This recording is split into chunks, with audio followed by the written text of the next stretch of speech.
मैं विनोद वर्मा PMIC बड़ा 12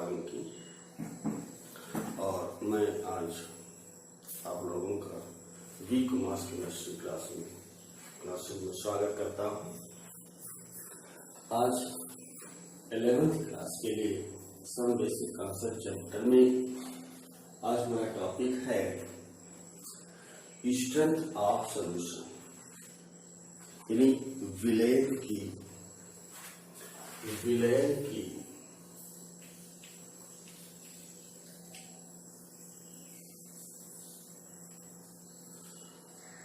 सांद्रता।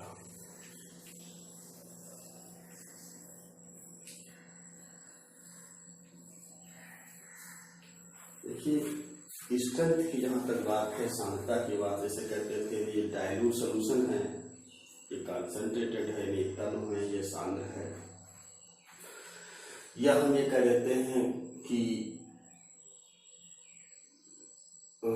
Saturated solution, unsaturated solution, super saturated solution, यानी संतृप्त, असंतृप्त विलयन और अति संतृप्त विलयन, जो सांद्रता के आधार पर कंसंट्रेशन के बेस पर हम लोग कह सकते थे। तो ये भी एक प्रकार से सांद्रताएं ही हैं, तो लेकिन वो सॉल्यूशन के टाइप्स हम कह सकते हैं कंसंट्रेशन के। लेकिन जहां तक बात आती है कि स्ट्रेंथ कैसे हम मेजर करेंगे किसी भी सॉल्यूशन की, तो इसके लिए जो है क्या है कि हमें स्ट्रेंथ ऑफ सॉल्यूशन इस तरह से कुछ करना पड़ेगा। इससे सबसे पहले कुछ क्या है कि फिजिकल कंसंट्रेशन होती है, फिजिकल मेथड्स हैं सॉल्यूशन की स्ट्रेंथ शो करने की। तो इसमें सबसे पहले हम ये चीज चलते हैं, physical methods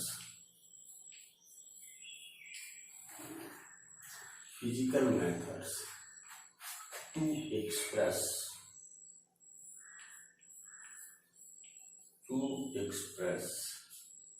strength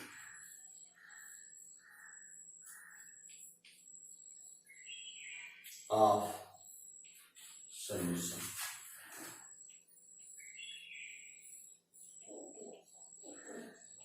means solution की स्ट्रेंथ यानी सांद्रता को व्यक्त करने की कुछ भौतिक विधियां हैं। इसमें हम सबसे पहले इस तरह से बिल्कुल जो है क्या सिस्टमेटिक विधिवत कैसे स्ट्रेंथ करेंगे पढ़ेंगे उस पर चीज। तो सॉल्यूशन की फिजिकल मेथड में जैसे सबसे पहले आता है परसेंटेज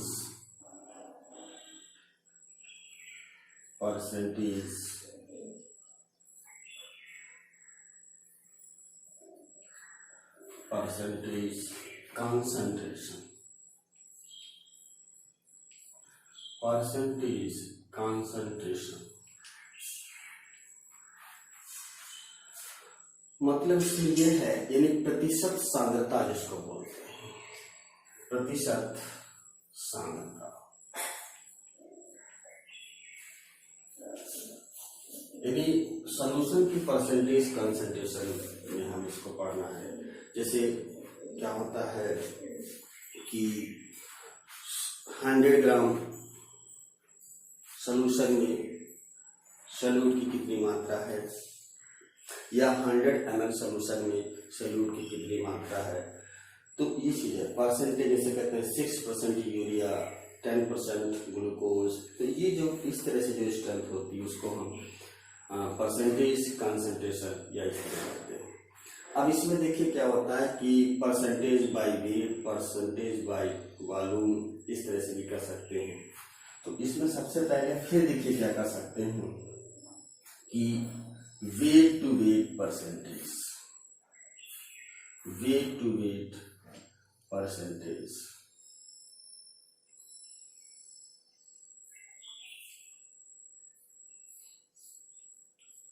अब देखिए इसके हिसाब से क्या होता है कि 100 ग्राम, यानी कि सॉल्यूट भी वेट में है और सॉल्यूशन का भी मास जो भी क्या है वेट में, यानी 100 ग्राम सॉल्यूशन में सॉल्यूट कितने ग्राम है, इस चीज को हम वेट टू वेट परसेंटेज कहते हैं।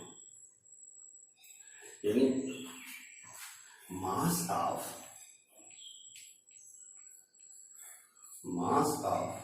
solute in gram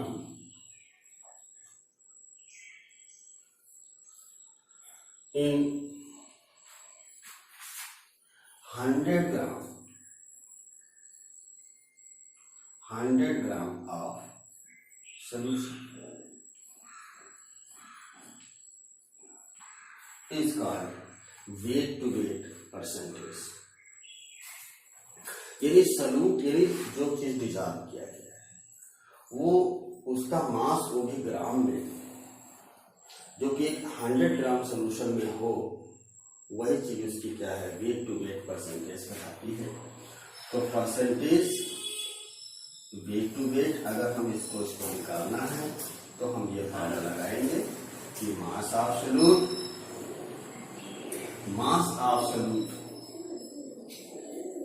ये ग्राम में अपॉन मास ऑफ सॉल्यूशन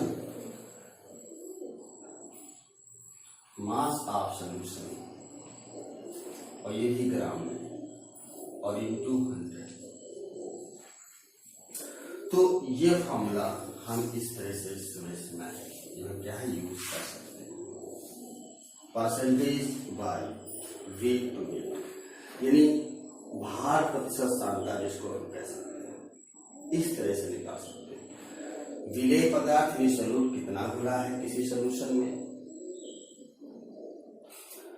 वो ग्राम में होना चाहिए, और सॉल्यूशन का मास कितना है वो भी ग्राम में होना चाहिए, और यहाँ पर 100 से मल्टीप्लाई कर दे, इसमें वैल्यू पुट कर दे, तो वो वेट टू वेट परसेंटेज निकाल सकते हैं। अच्छा, अब दूसरा जो है क्या है,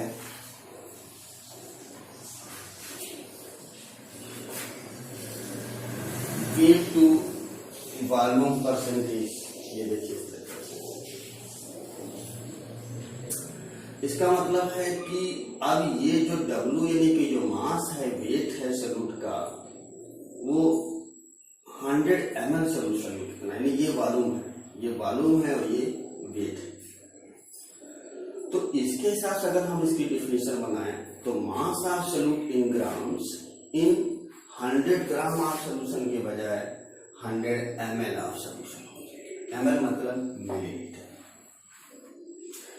जिस सिस्टम में ये मास लिया है उसी सिस्टम में ये वॉल्यूम लेना पड़ेगा। अगर वो CGS में है तो ये भी CGS में होगा। तो mass of solute in grams dissolve in 100 ml of solution is called weight to volume percentage of solution. 100 ml विलयन में विलेय की ग्राम में जो मात्रा होती है उसी को जो है हम W बाय वॉल्यूम यानी वेट टू वॉल्यूम परसेंटेज या आयतन प्रतिशत सांद्रता उसको हम कहते हैं।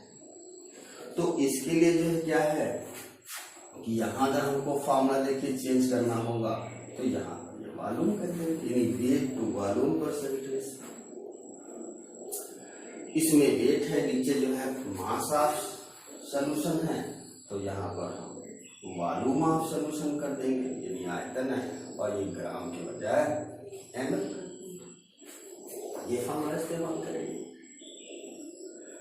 तो मास ऑफ सॉल्यूट यानी विलेय का भार या द्रव्यमान ग्राम में कितना हो, और वॉल्यूम ऑफ सॉल्यूशन यानी कि जो सॉल्यूशन बन के तैयार हो उसका कितना आयतन है, वो भी ml में होना चाहिए, लीटर में नहीं, क्योंकि ये सेम सिस्टम में जो यूनिट होनी चाहिए, और इंटू 100 कर दें तो ये परसेंटेज निकल आएगा, है ना, वेट टू वॉल्यूम परसेंटेज, यानी भार आयतन प्रतिशत सांद्रता, इसको हम कह सकते हैं। इस तरह से ये हो जाएगा। अब देखिए तीसरा एक आता है वॉल्यूम टू वॉल्यूम, यानी दोनों चीज जो है क्या है वॉल्यूम में है, आयतन में। सॉल्यूट है जाहिर सी बात है लिक्विड होगा तभी वॉल्यूम में ले पाओगे, या गैस हो ऐसा भी हो सकता है। तो कितने वॉल्यूम सॉल्यूट को, है ना, 100 वॉल्यूम सॉल्यूशन में डिजॉल्व किया, जो डिजॉल्व हुआ है वही जो निकलेगा वही परसेंटेज वॉल्यूम टू वॉल्यूम या वॉल्यूम टू वॉल्यूम का परसेंटेज कहते हैं। इसका मतलब है अब जो हम मास कहते हैं वो क्या हो जाएगा, volume of solute in gram के बजाय इन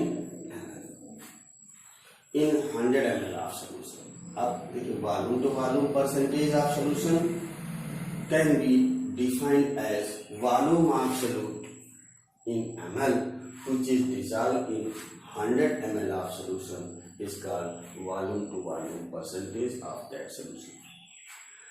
यानी आयतन से जो सांद्रता निकालेंगे, प्रतिशत सांद्रता निकालेंगे, तो ये क्या है कि विलेय का आयतन ml में हो और जो कितना जो है आयतन ml में डिजॉल्व है 100 ml सॉल्यूशन में, वही उसकी वॉल्यूम टू वॉल्यूम परसेंटेज कहलाती है। तो इसके लिए अगर हम फार्मूला बनाएंगे तो देखिए V by B, percentage of V by B कहेंगे, तो ये मास ऑफ के बजाय वॉल्यूम ऑफ सॉल्यूट कहेंगे, वॉल्यूम ऑफ सॉल्यूट कहेंगे, और ये ग्राम के बजाय ml होता है। और ये तो परसेंटेज कंसंट्रेशन सॉल्यूशन में हमने देखे 3 इसके जो है क्या है एप्लीकेबल फॉर्मूले जो है बताए, W by W percentage, percentage by W by volume, और तीसरा वॉल्यूम टू वॉल्यूम परसेंटेज। ये 3 का इस तरह करके बताएं। अब दूसरी परसेंटेज हम जो है क्या है कि तो एक और पार्ट्स पर मिलियन, वो भी फिजिकल मेथड है।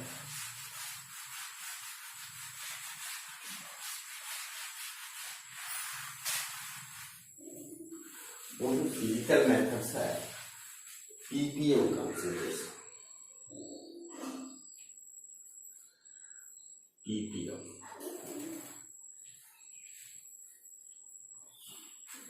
स्ट्रेंथ।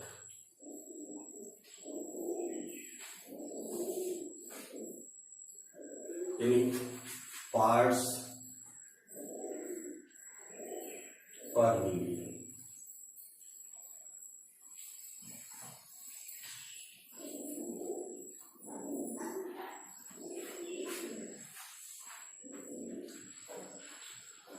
पीपीएम स्ट्रेंथ किसी सॉल्यूशन की, ये भी जो है फिजिकल मेथड है। It is also physical method to express strength of solution. यानी 1 मिलियन ml या 1 मिलियन ग्राम के सॉल्यूशन में सॉल्यूट के कितने मिलीग्राम या मिलीलीटर डिसॉल्व हैं, उस चीज को हम पार्ट्स पर मिलियन कहते हैं। पार्ट्स यानी अंश, यानी सॉल्यूट के पर प्रति मिलियन मिलियन में 1 मिलियन सॉल्यूशन में सॉल्यूट के कितने अंश हैं, वही पीपीएम में स्ट्रेंथ है। अब 100 मिलियन हो सकता है और मिलियन ml में हो सकता है और ग्राम में भी हो सकता है, कुछ भी हो सकता है, इस तरह करके। तो 1 मिलियन ml या 1 मिलियन ग्राम सॉल्यूशन में सॉल्यूट्स के कितने ग्राम या कितने ml जो है डिसॉल्व हुए हैं, इसी चीज को हम पार्ट्स पर मिलियन या पीपीएम स्ट्रेंथ कहते हैं। तो इसकी डिफिनेशन इस तरह से की जा सकती है कि grams are ml of solute dissolve in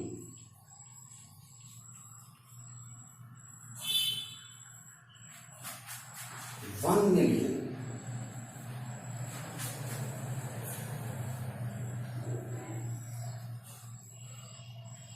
1,000,000 of solution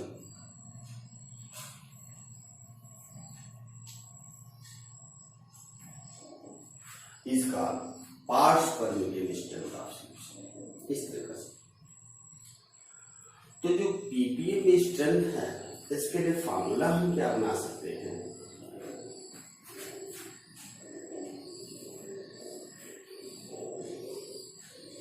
ये मास ऑफ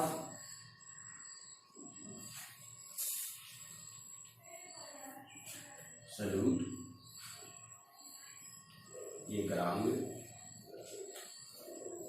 अपॉन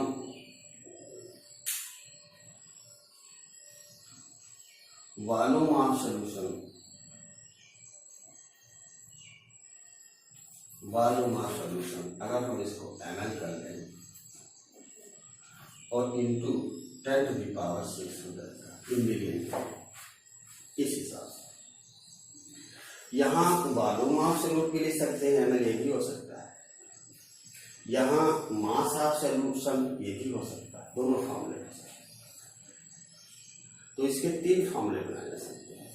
यहाँ भी मास हो सकता है, यहाँ मास यहाँ वॉल्यूम हो सकता है, और यहाँ वॉल्यूम भी हो सकता है। तो 3 फॉर्मूले इसके भी बनाए जा सकते हैं। तो ये पीपीएम स्ट्रेंथ हो गई। तो ये केवल 2 मेथड हमारे पास है, physical methods to express strength of solution. अब केमिकल मेथड्स में देखते हैं सॉल्यूशन को की स्ट्रेंथ को एक्सप्रेस करने की जो मेथड्स हैं वो केमिकल मेथड्स क्या हो सकते हैं। तो दूसरा इसका हम चलेंगे chemical methods. Chemical methods to express strength of solution. Solution की स्ट्रेंथ एक्सप्रेस करने की रासायनिक विधियां, यानी विलयन की सांद्रता व्यक्त करने की रासायनिक विधियां। तो इसमें सबसे पहले बहुत सिंपल हम चलते हैं ग्राम per litre. Gram per litre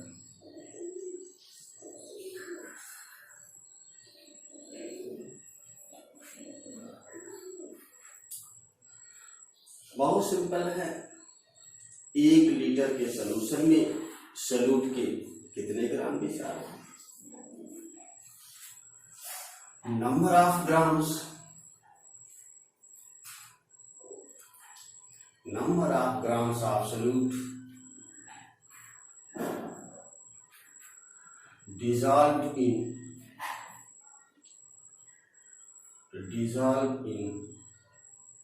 1 liter of solution is called gram per litre. तो gram per litre strength is equal to mass of solute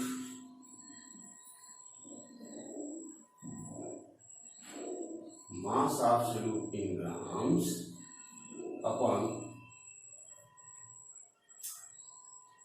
volume of solution,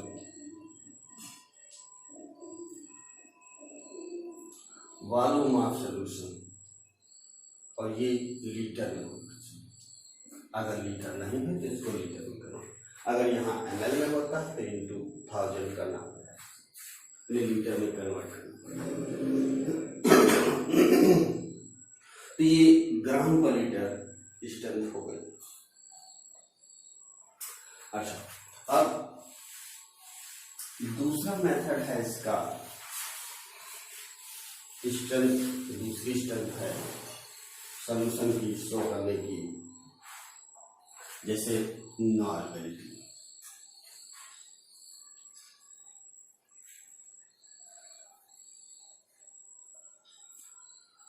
normality जिसको कैपिटल एन से डिनोट करते हैं, नॉर्मलता जिसको बोलते हैं। देखिए ये क्या है, number of gram equivalents dissolve in 1 litre of solution is called normality of that solution.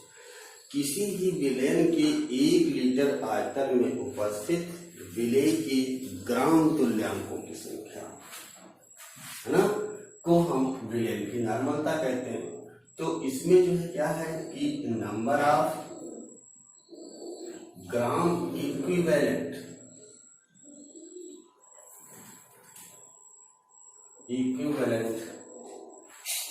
present in 1 liter of solution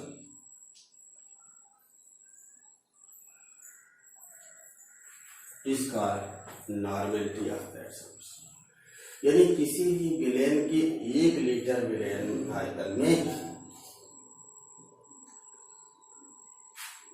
solute के कितने ग्राम इक्विवेलेंट है, सॉल्यूट के यानी विलेय जो 1 लीटर विलेन आयतन में उपस्थित हो वही उस विलेन की नॉर्मलिटी है। इसका मतलब है अगर हम इसको फार्मूला दें तो जो नॉर्मलिटी इक्वल टू होगा नंबर ऑफ ग्राम इक्विवेलेंट यानी ग्राम तुल्यांक ऑफ सॉल्यूट यानी विलेय का अपॉन वॉल्यूम ऑफ सॉल्यूशन, और ये लीटर में होना चाहिए। ये इस तरह से नॉर्मलिटी दे सकते हैं। Number of gram equivalents of solute विलेय के ग्राम तुल्यांकों की संख्या और अपन वॉल्यूम ऑफ सॉल्यूशन यानी विलेय का आयतन वो लीटर में हो, इस तरह से निकाल जा सकती है। अच्छा, अब इसमें देखिए क्या है कि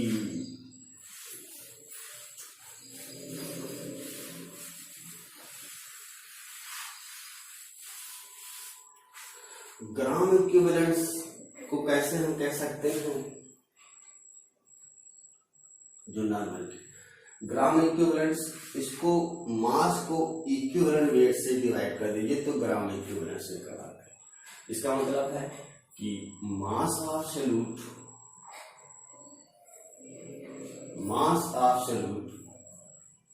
अपॉन इक्विवेलेंट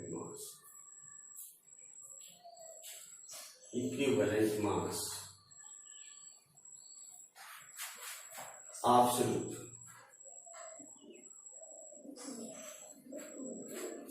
और upon volume of solution litre.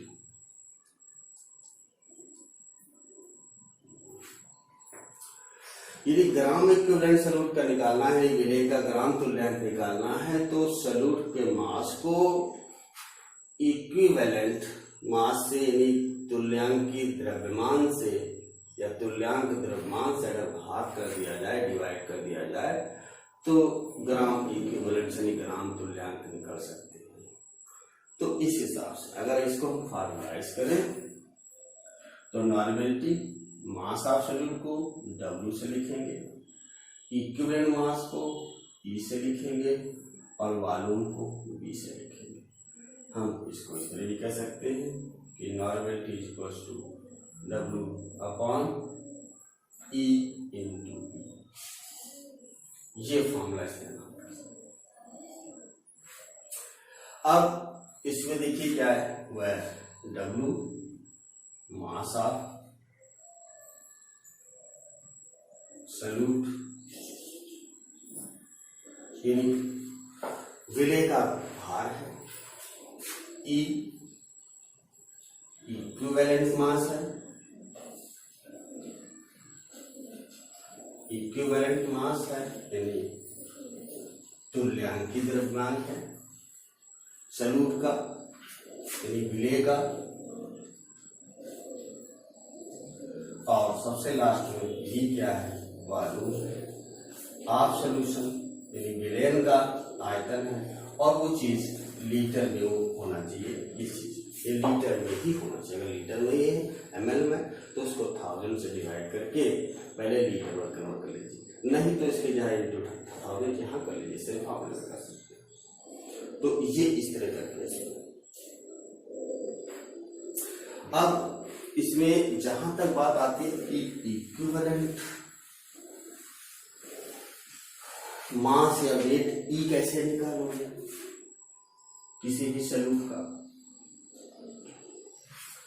तो देखिए जो इक्विवेलेंट है वो क्या है,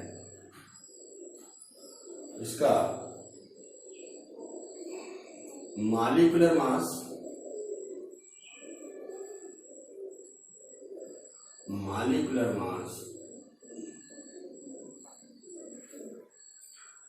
या एटॉमिक मास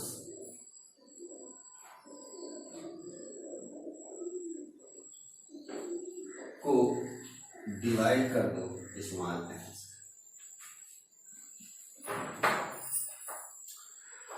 ये अगर इक्विवेलेंट तुल्यांकी भार किसी मॉलिक्यूल का निकालने चल रहे हैं, ध्यान रखिएगा अणु का, तो हम मॉलिक्यूलर मास लेंगे यानी अणुभार लेंगे या अणु द्रव्यमान लेंगे और उसको n से डिवाइड करेंगे। n क्या है ये बताते हैं। और किसी एटम का यानी परमाणु का अगर तुल्यांकी भार निकालने चल रहे हैं तो एटॉमिक मास लेंगे यानी कि द्रव्यमान संख्या लेंगे और उसको n से डिवाइड करेंगे।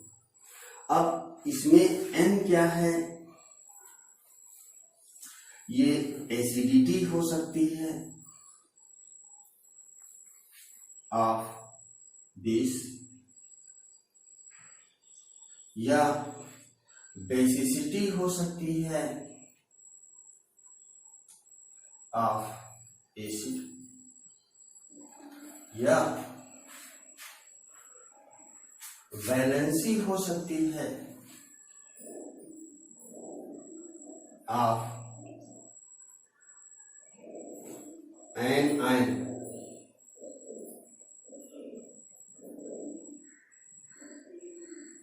तो अब अगर कोई आयनिक कंपाउंड्स है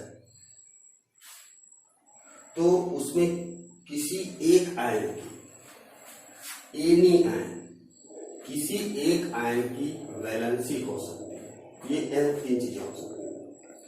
अगर वो मॉलिक्यूल एसिड है तो उसकी बेसिसिटी है, अगर वो मॉलिक्यूल बेस है तो उसकी एसिडिटी होगी, और अगर वो आयनिक कंपाउंड्स है तो उस आयनिक कंपाउंड में किसी एक आयन चाहे एनायन की चाहे कैटायन किसी एक आयन की टोटल वैलेंसी होती है। तो अगर हम उससे डिवाइड कर देंगे तो उसका इक्विवेलेंट वेट निकल आएगा। तो इस हिसाब से जो है क्या है कि नॉर्मेलिटी इस तरह से हो सकती है। और इसमें और जो है थोड़ा सा कर ले कि इसको हम n से, ये नॉर्मल सॉल्यूशन है।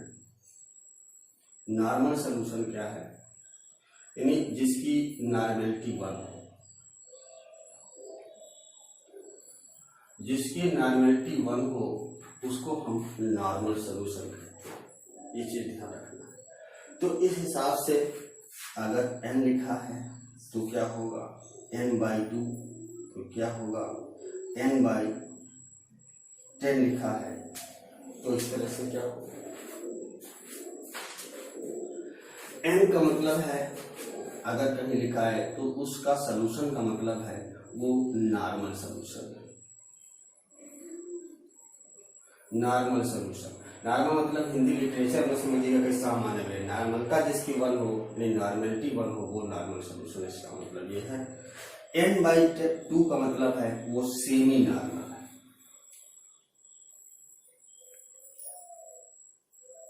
Semi normal solution. n/10 का मतलब है डेसिमल।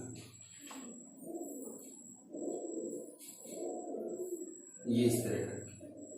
और इसके साथ साथ में n/100 हो सकता है। अगर कहीं n/100 लिखा है तो इसका मतलब है ये सेंटी नॉर्मल है।